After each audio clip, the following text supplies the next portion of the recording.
Bismillahirrahmanirrahim. Assalamualaikum warahmatullahi wabarakatuh. Alhamdulillah. Alhamdulillahilladzi khalaqal mauta wal hayata liyabluwakum ayyukum ahsanu amala wa huwal azizul ghafur. Asyhadu an la ilaha illallah wa asyhadu anna Muhammadan abduhu wa rasuluh alladzi la nabiyya ba'dah. Allahumma shalli wa sallim ala sayyidina Muhammadin wa ala alihi wa ashabi wa sallim ajma'in. Alhamdulillah, kita bersyukur kepada Allah Subhanahu wa ta'ala yang telah memberikan nikmat dan karunia-Nya kepada kita sehingga kita sudah bisa melaksanakan Syam Ramadan ini sampai di hari 4 ini.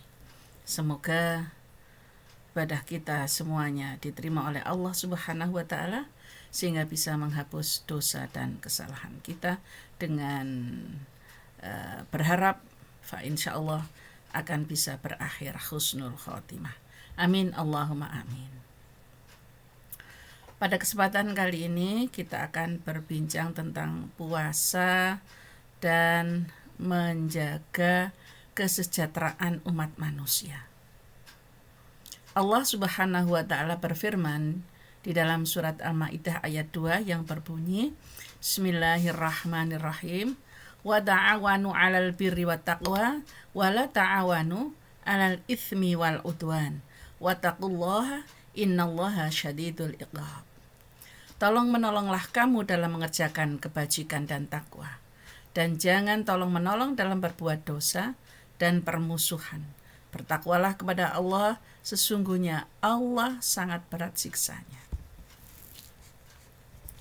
Kaum muslimin dan kaum muslimat semuanya yang berbahagia, bahwa setiap perintah yang ada di dalam agama pasti memiliki nilai kebaikan dan rahasia yang terkandung di dalamnya.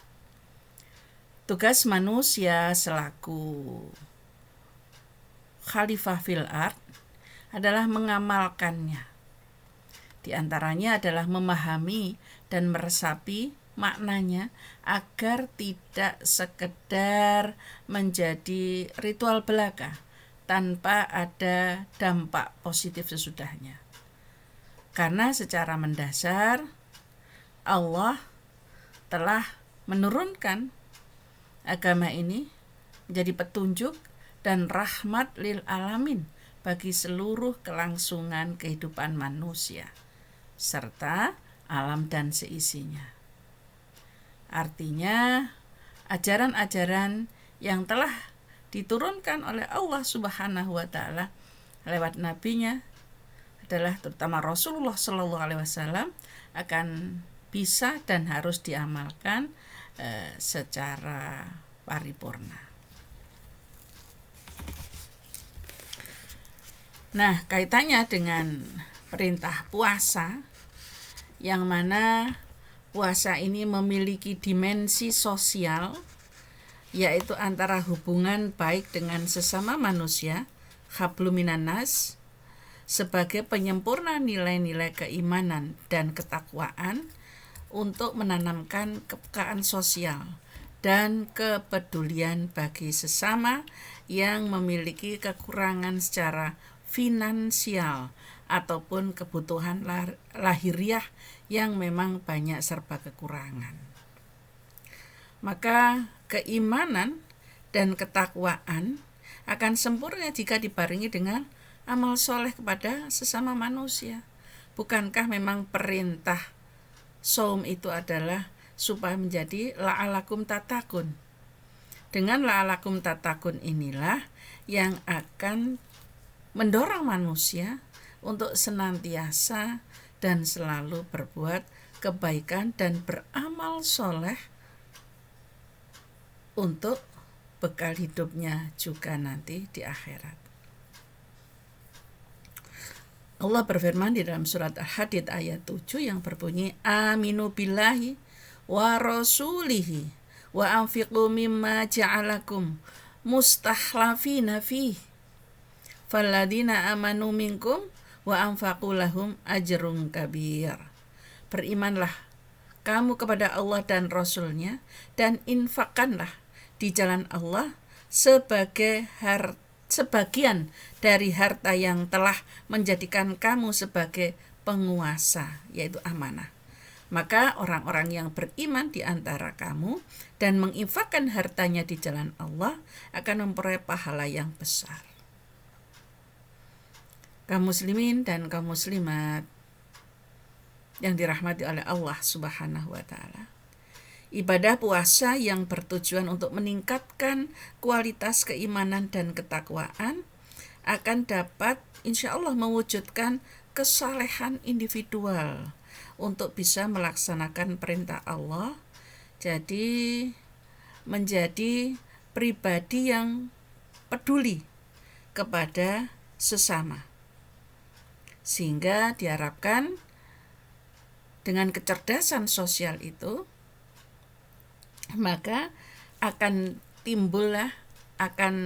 ada sikap dermawan, tanggung jawab sosial, bahkan juga perhatian, empati, simpati kepada orang lain, terutama yang sangat membutuhkan untuk bisa menjadi umat yang sejahtera.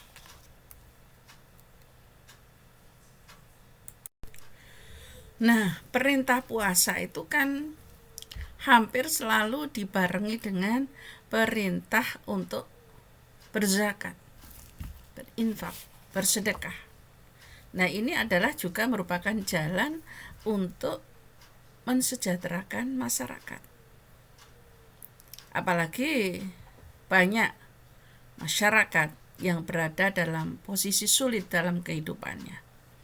Sehingga Rasulullah pun berpesan kepada kita, laisal mu'minul ladzi yasba'u wajaruhu jai'un ala jambih. Tidak dikatakan beriman orang yang perutnya kenyang sementara tetangganya tidak bisa tidur karena menahan lapar. Nah, dengan adanya perintah puasa, terutama puasa Ramadan ini juga akan dapat menjadi gerakan sosial apabila dilakukan sesuai dengan ketentuannya. Sehingga akan bisa mengungkap makna-makna yang terkandung yang juga difirmankan oleh Allah Subhanahu wa taala di dalam surat Al-An'am. Qul aghairallahi attahidu waliyan fatiris samawati wal ard wa huwa yud'imu wa la yud'am. Qul inni umirtu an akuna awwala man aslama wa la takunanna minal musyrikin. Katakanlah, hai Muhammad, apakah selain Allah pencipta langit dan bumi, serta dia memberi makan dan tidak diberi makan, akan aku jadikan sebagai pelindung? Katakanlah, ya Muhammad, sesungguhnya aku diperintahkan agar aku menjadi orang yang pertama berserah diri kepada Allah, dan jangan sekali-kali kamu termasuk golongan orang musyrik. Maka merujuk pada ayat tersebut, dalam kondisi berpuasa, kita tidak hanya berkewajiban untuk menahan diri untuk tidak makan, melainkan juga harus memberi makan. Dan secara umum itu kan kita dianjurkan makan 3 kali dalam sehari. Apabila puasa, kita hanya diperbolehkan makan di waktu berbuka dan pada waktu sahur. Sehingga dalam kondisi tidak puasa dalam sehari, kalau kita makan 3 hari, maka tentunya ada jatah 1 porsi yang tidak kita makan. Itulah porsi yang harus kita berikan kepada orang lain yang membutuhkan atau yang berhak. Sehingga selain berkewajiban untuk tidak makan saat berpuasa, kita juga diwajibkan untuk memberi makan kepada yang membutuhkan, selain dalam bentuk zakat fitrah. Mengapa tidak hanya zakat fitrah kaum muslimin dan kaum muslimat semuanya?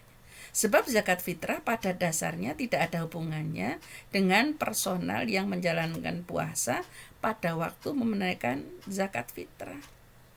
Karena apa? Anak kecil yang belum wajib puasa pun kan wajib dizakati oleh orang tuanya. Yang artinya zakat fitrah itu adalah suatu kewajiban tersendiri. Sebagaimana ia juga menjadi salah satu rukun Islam dan puasa yang menjadi rukun lainnya. Kalau kita menilik bahwa jumlah penduduk Indonesia ini adalah sudah sekitar atau sebanyak 271 juta jiwa. Sedangkan masih diperkirakan bahwa penduduk Indonesia yang beragama Islam itu adalah sekitar masih 90%, maka dengan asumsi rata-rata untuk biaya sekali makan adalah Rp5.000 dikalikan dengan 30 hari puasa Ramadan, maka setiap muslim yang berpuasa kan dianjurkan untuk menyisihkan Rp150.000 sebagai ganti porsi makan yang tidak dimakan dan harus diberikan selama bulan Ramadan. Nah, apabila jumlah tersebut dikalikan dengan jumlah penduduk Indonesia yang 90% muslim 200 juta tadi, maka nominalnya bisa mencapai 30 triliun rupiah. Walaupun ini merupakan asumsi, tetapi setidaknya menjadi spirit bahwa puasa yang diperintahkan oleh Allah kepada kita fahami, kita resapi, kita jalani dengan penuh imanan wahtisaban, maka akan membawa kesadaran kita sebagai titik awal gerakan sosial untuk mensejahterakan masyarakat. Nah, diharapkan dengan melalui Kementerian Agama dan Kementerian Sosial, maka aturan-aturan secara teknis itu akan bisa diterapkan, yang tentu saja harus juga memberikan edukasi kepada umat tentang semangat dan ide untuk bagaimana gerakan sosial atau juga bisa dikatakan gerakan Al-Ma'un ini adalah menjadi produktif dan betul-betul bisa dirasakan kesejahteraannya oleh masyarakat, oleh umat, terutama bagi mereka yang sangat-sangat kurang mampu. Maka pengelolaan inilah yang kemudian bisa juga sudah dilakukan dan dirasakan karena ada kerja nyata lazisme, ya, yang peranannya sangat luar biasa karena sudah bisa memberikan solusi cerdas terhadap persoalan yang dihadapi masyarakat. Dan juga yang bisa kita lihat ada salah satu contohnya itu ada kapal apung Said Tahulili yang ada di Maluku. Inilah yang dilakukan. Kapal apung Said Tahulili ini berfungsi sebagai klinik apung untuk melayani secara cuma-cuma tanpa membedakan suku, agama, ras, dan antar golongan sampai ke pulau terpencil. Lazisme inilah telah tergerak melayani warga di daerah terpencil yang belum menikmati pelayanan kesehatan secara maksimal dari pemerintah.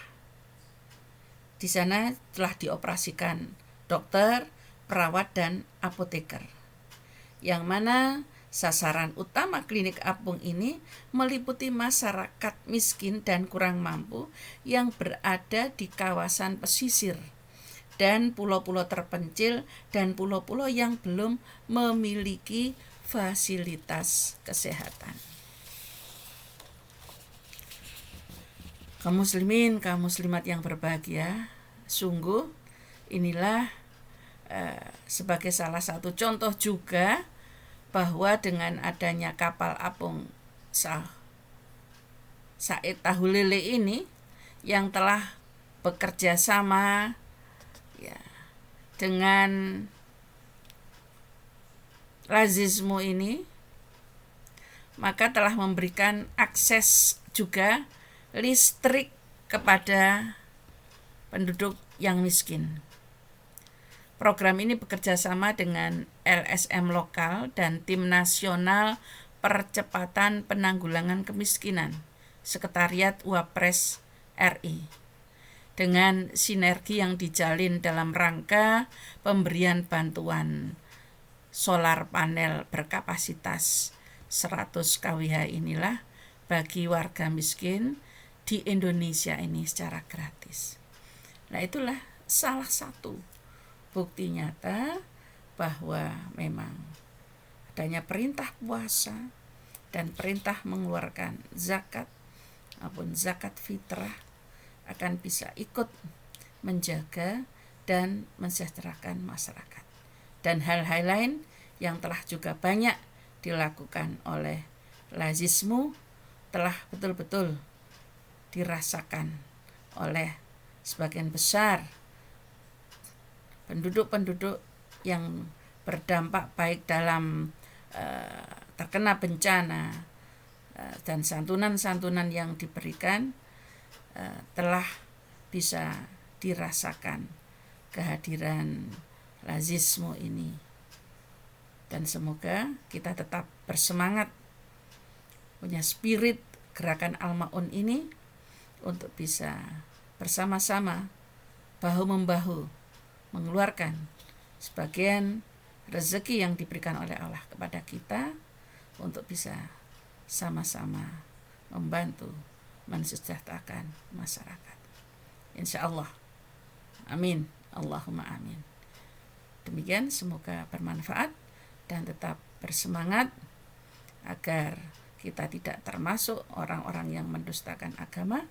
Maka gerakan Al-Ma'un inilah yang saya kira sangat tepat untuk bisa terus dilakukan secara istiqomah dan kontinu.